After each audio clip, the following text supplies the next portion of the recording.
the state of Connecticut, Luke Bronin, as well as a special guest who is going to talk about the significance of the American Rescue Plan and specifically the child tax credit. And so I would be remiss, Madam Speaker, if I also didn't give credit to Bridgeport President Danielle Wilkin, who is, along with Mark Scheinberg and Jim Hines, Mayor Ganim and the governor of the state of Connecticut earlier this year made sure that Bridgeport University would remain active and committed to the same kind of vitality that Mark Scheinberg has done everywhere that he's gone, but specifically here in East Hartford with Goodwin University.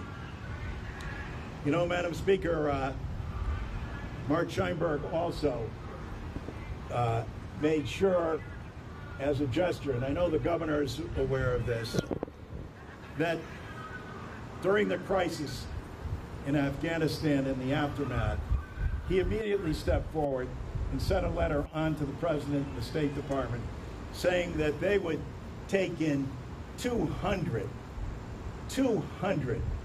refugees during this crisis, and that's more than commendable, and I want to thank him for that. We also are going to hear from Carmen Rodriguez today, and Madam Speaker, it's not often that we get to have a mayor that's also a Rhodes Scholar, that, as you noted, has served in the Obama administration, has served with in the gubernatorial administration of Dan Malloy, and as I said earlier, is the hardest working mayor in the state of Connecticut.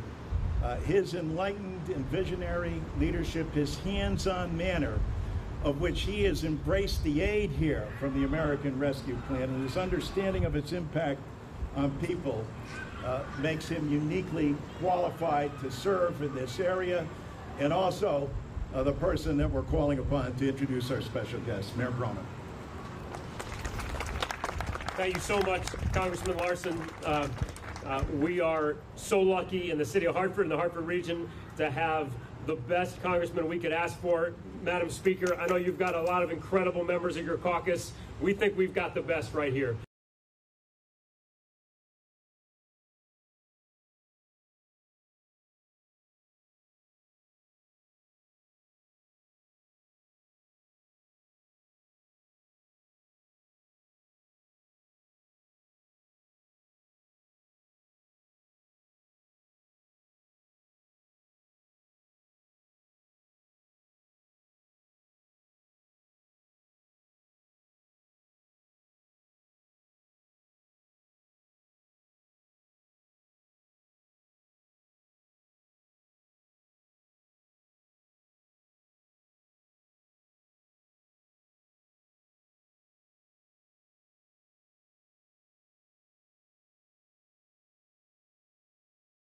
Entire federal delegation for their leadership in passing the child tax credit, because the child tax credit will lift tens of thousands of kids in the greater Hartford area alone out of poverty.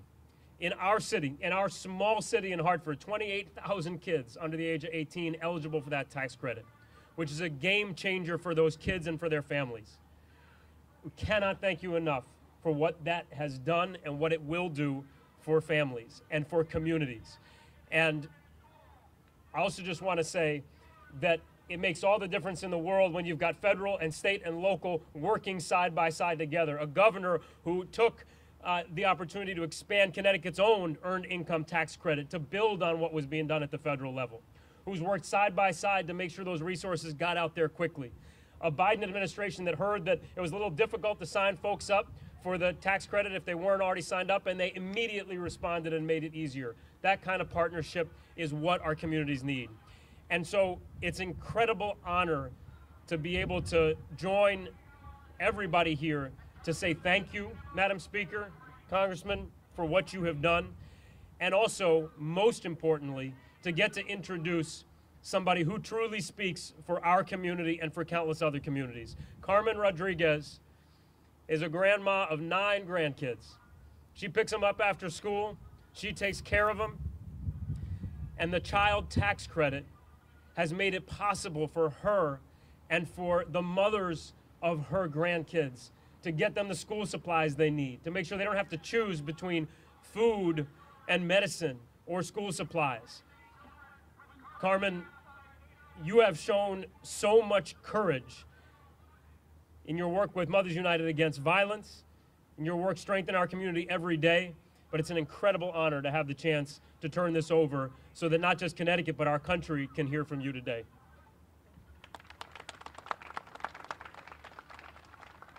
Good afternoon, everyone. I'm a member of the United Against Violence. They are important members of our community since 2003. And I'm here because I want to thank the congressman and everyone for the rescue plan, the American Rescue Plan. The child credit was gratefully needed. These kids' education is a year behind or more. These kids were falling behind, and with this money, we could educate our kids and catch them up to the times. I lost my son over almost a year and a half ago, and I'm raising his kids on top of my other grandkids. And without a father, now this money is stepping up and helping with the kids' education and keeping them focused and on the right track so that they won't fall through the cracks and be part of our systems. Also, I'm very grateful for this plan as well, because our kids deserve better. Like, just because we're a small city doesn't mean that our kids don't deserve the higher and a better education like they deserve. Like, they shouldn't be fall through the cracks. No child should be left behind. Everyone's coming together as communities, leaders, parents, everyone, and this is greatly appreciated because we really need it. We need our kids to have an education. We have so many older doctors and older nurses, and everyone's older, that these kids in this generation are gonna have to step up. So we need all the support we could get. And thanks everyone for coming and supporting and showing your affection for these kids that need people to step up for them, strangers, family, everyone step up. Thank you. Thank you so much, Carmen. You can tell an awful lot about a leader and how they conduct themselves, but it's especially revealing in the midst of a crisis. The way that Governor Ned Lamont has handled the COVID crisis is exemplary. He's a leader nationally.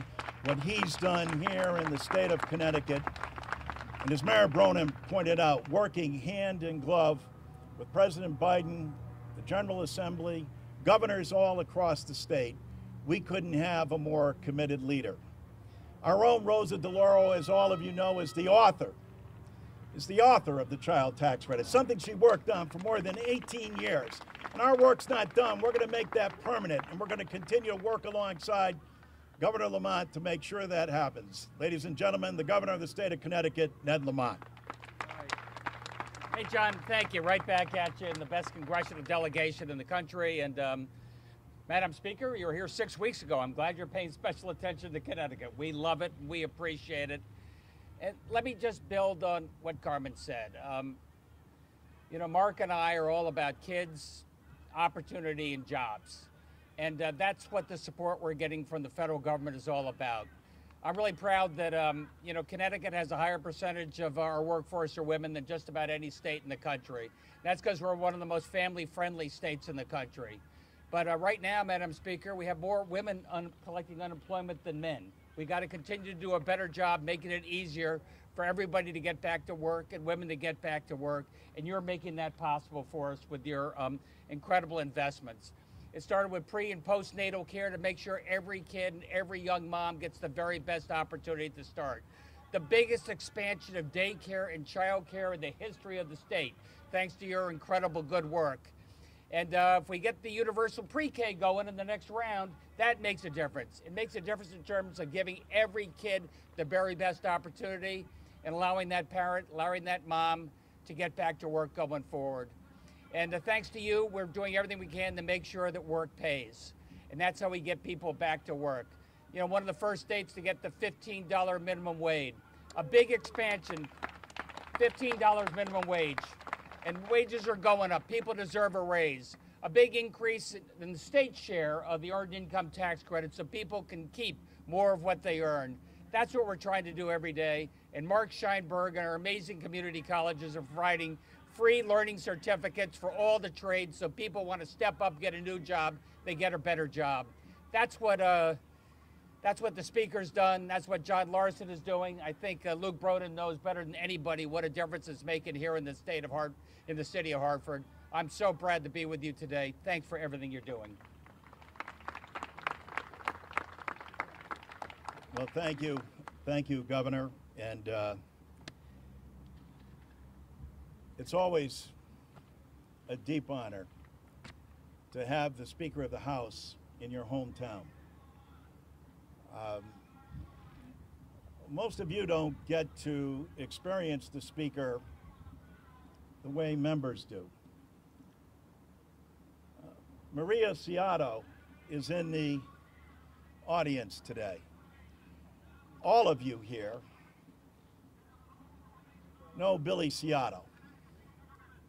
What you probably don't know is that Billy Ciotto, when he first met Nancy Pelosi, said, "Madam Speaker, I want you to know that I have daughters, and we are so proud that you are the first woman speaker in the country. But I'm mostly proud that you are the first Italian speaker in the country." Billy, as you know, passed away this year. And 1 month to the day later, his beloved wife, Jeannie, passed away.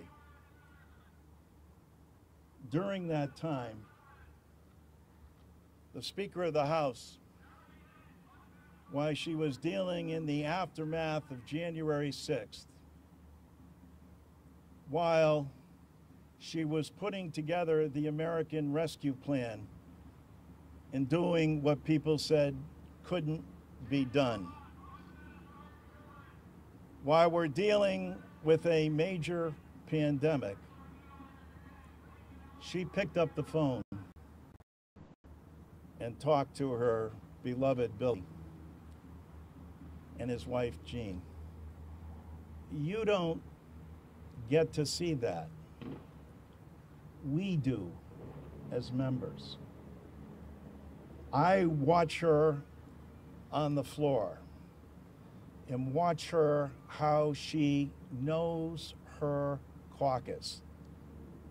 You all know she knows the issues. You all know, if you read John Boehner's book, about her steel spine and her leadership. You all know that she knows how to count. But it's this exceptional compassion, this notion of being operational. While the Senate, working very hard and having daily conferences back and forth and press conferences at the White House, Nancy Pelosi passed over 200 bills in the House of Representatives. I'm talking this year. And they sit there, and it's why she will go down in history as one of the most consequential speakers in United States history, rivaling Henry Clay, Sam Rayburn, Tip O'Neill. And when I say that, it's not without example. I could cite piece of legislation after legislation, but Rod Yargood, a West Hartford father, talked about what she did for him, and standing up and saying, you know, the Affordable Care Act was so vital to me. And then all of a sudden the Republicans tried to strip that away. But under the leadership of Nancy Pelosi, we brought it back.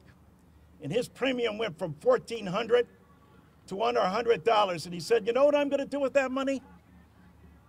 I'm going to be able to put my 2 daughters through college. This is what the Speaker of the House means. This is what she does.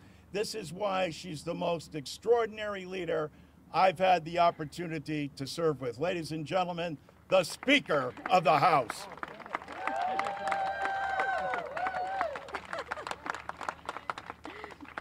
I think that introduction may be longer than my remarks, but I can't promise because, you know, when a politician says, I'll be brief, that's a very dangerous phrase.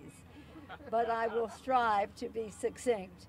It is an honor to be here at Goodwin College. Mr. President, thank you for your extraordinary work, your great leadership, enabling people to be prepared to go into the workforce so they can take care of their families and reach their personal aspirations is probably the most important work that any of us has to do. Thank you for making Goodwin College an example, to a model for the country of how to train people for a job, to do so in a way that recognizes their family needs and their ability to balance it all. I'm honored to be here. I can't wait to come back again.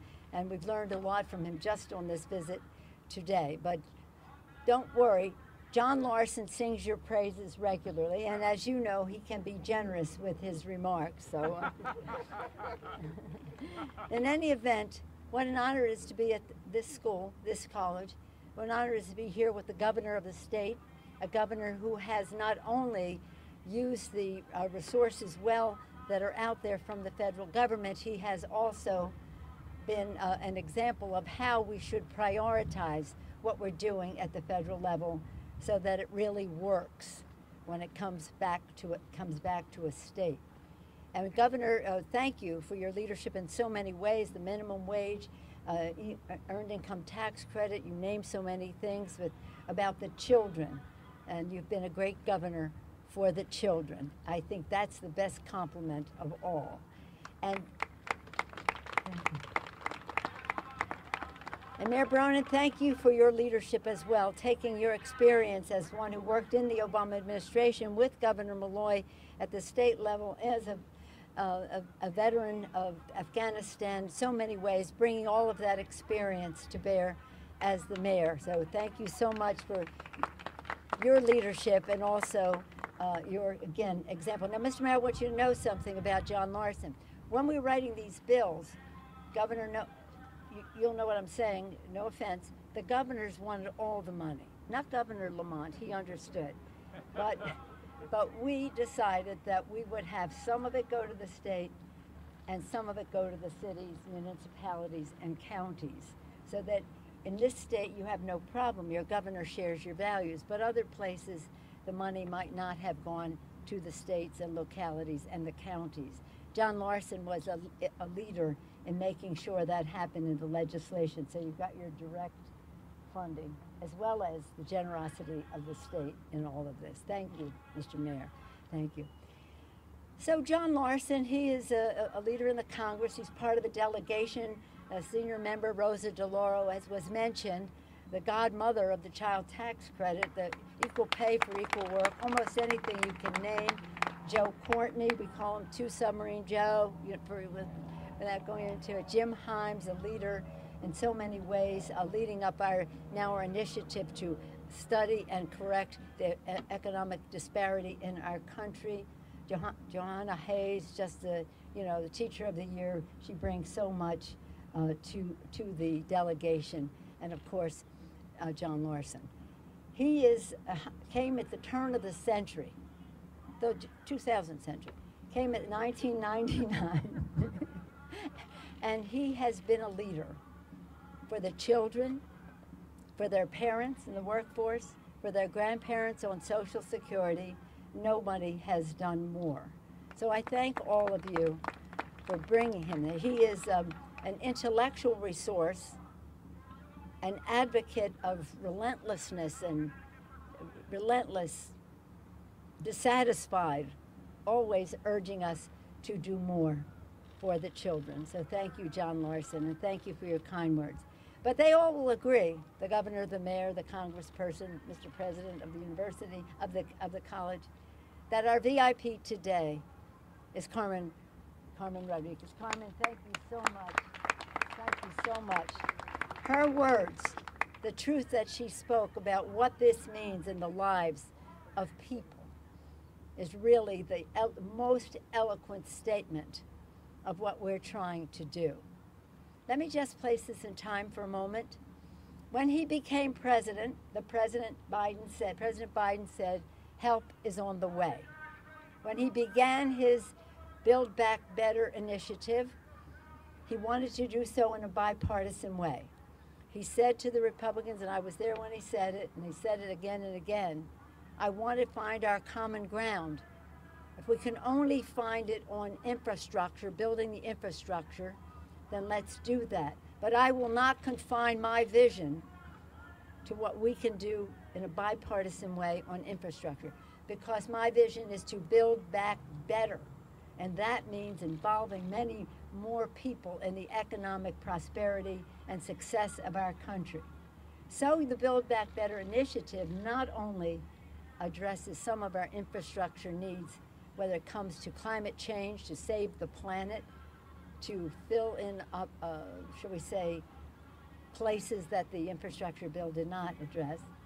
When I thank the president for his leadership in that regard and keep insisting that we protect the planet for the children, he says, you don't have to tell me, I'm the first person in Congress to ever introduce climate crisis legislation decades ago.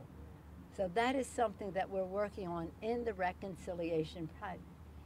And we're here to talk about the child tax credit. But what you should know about the child tax credit, Carmen told us more eloquently than any of us can state. But what I want you to know, it's a part of so much more. For women in the workplace. So I say build back better for the women. For the women, we have the child tax credit. We also have paid family and medical leave, something John Larson has been working on since the days, even before he came to Congress. We have universal pre-K, which was referenced earlier as something that is there for the children. Children learning, parents earning. Everybody benefits from that. And then we have home health care. Home health care, so that if a person, a mom or a dad, a son or a daughter, has a person who is ill, a person with disabilities in their family or a child, that they know that there will be home health care for that person. So this just goes on and on. It is liberating. It is transformative. And along with the child tax credit is a recognition of how we value children, how we support families, and how we must honor President Biden's vision of something bigger than just building roads and bridges, as important as that is. As important as that is, but how we must do more. So I appreciate that. I'll tell the president you said that. In any event, that is the plan. We expect to have this done in a matter of weeks.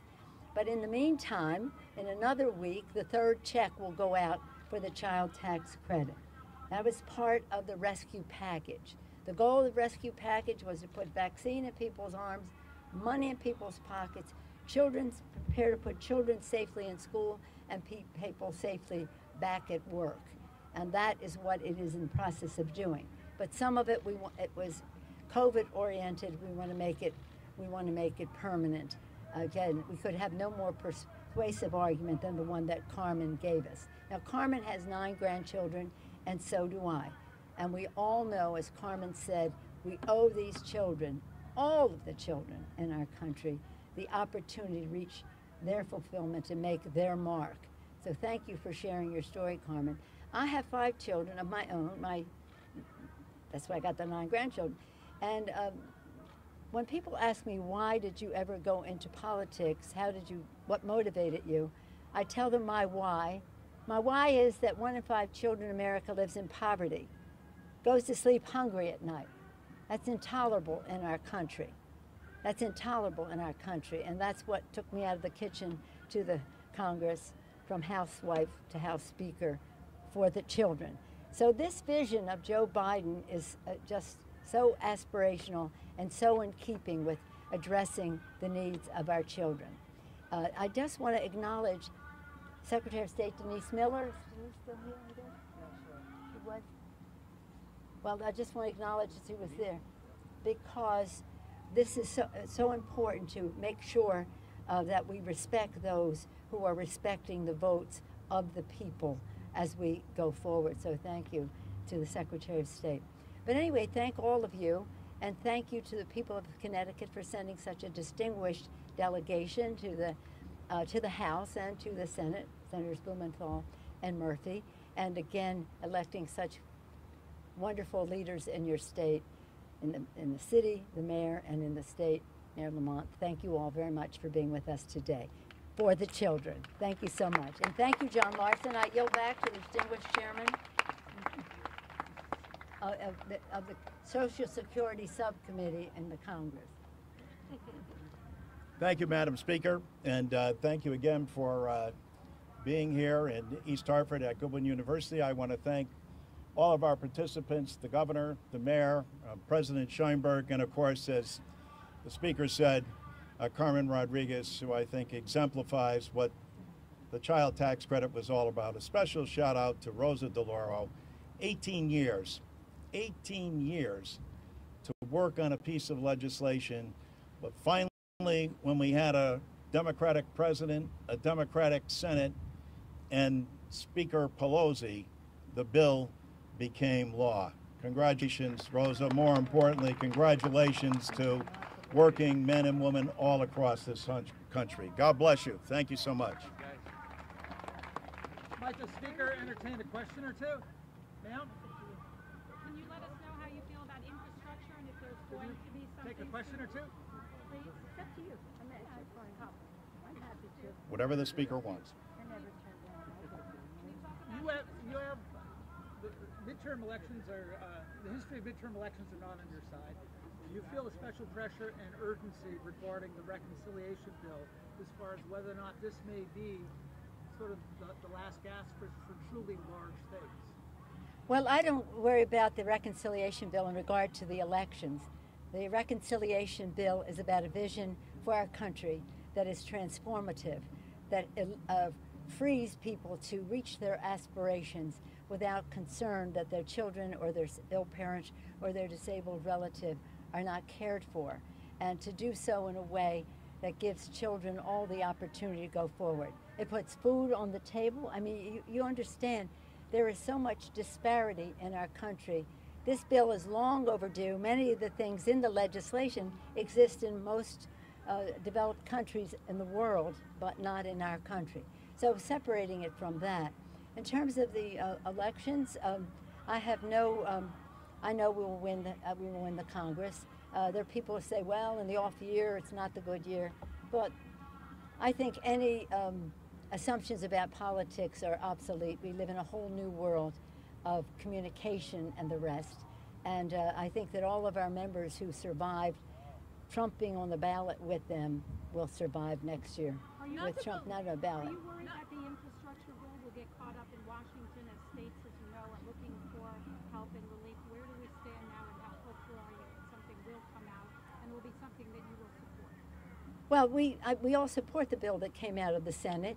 It's a fine piece of bipartisanship, but it doesn't have everything, and it has practically nothing in terms of climate. And so we will address that in our bill. As I've said, the president said, I'll do all we can in a bipartisan way, but I will not confine my vision to what we can do in a bipartisan way if we're not going to address the climate issues and meeting the needs of our families for the children. So we'll be fine. We're on our path. I was in the meetings until I got on the plane to come here. I'll be back on the phone as soon as I leave here, and we're on our path. I feel pretty confident about it. Yeah. So not to belittle a $3,000 tax credit, the cost of child care in the state of Connecticut for 1 year for one child is $20,000 a year. How are you going to get some of this other stuff passed, through the Senate? The Senate seems to be a roadblock. No, we'll have it in our bill. There are two different things we're talking. The child tax credit is money in the pockets for families to meet their needs, whatever they are, for their children. In the bill, we have hundreds of billions of dollars for child care tax credits. And it goes up pretty high in terms of the families that it will be a middle income as well as an aspiring to middle class credit as well. Will it be That's similar why to it'll be, Will the income levels be similar to what the child tax credit was for the child care tax credit? pretty. Well, we'll see. We're negotiating, but it'll be families. As I said, I don't want it to just be viewed as something for those who aspire to the middle class, because that would be reason enough to do it. But because we have middle class families who cannot afford child care, it's ridiculous that we don't have something so far. Since you asked about that, let me just tell you this. 50 years ago, you're getting too hot to hear this story? 50 years ago, in 1971, the Congress of the United States sent a bipartisan bill to the president's desk. Everybody, not everybody, many people thought that President Nixon would sign the bill. Child care. It was about child care. And so because it was bipartisan in the House and in the Senate, people thought that he would sign the bill. That was the expectation. Somebody, this is before most of you were born, but somebody named Pat Buchanan intervened and made a cultural argument against it, that to have child care for our children was like being in the Soviet Union, that other people would be taking care of people's children. It was a cultural war on families. Cultural war on families, and I go further into that, but I won't. And so the president vetoed the bill. 50 years later, we have a very generous child, couple $100 billion child, might be more, we'll see how it works out, but at least that, a child tax credit, and it will go to many families, most families in our country, not the very, very wealthy, but to most families in our country. And it's something to be very proud of. And it's transformational and will make the difference in people's lives. The women of America took the biggest bite of the wormy apple called COVID in terms of losing their jobs. In terms of losing their jobs. Over 4 million women lost their jobs. The children weren't in school, they couldn't afford child care, they just had to stay home. 2 million of them are still not able to go to work now that school has begun, still 2 million.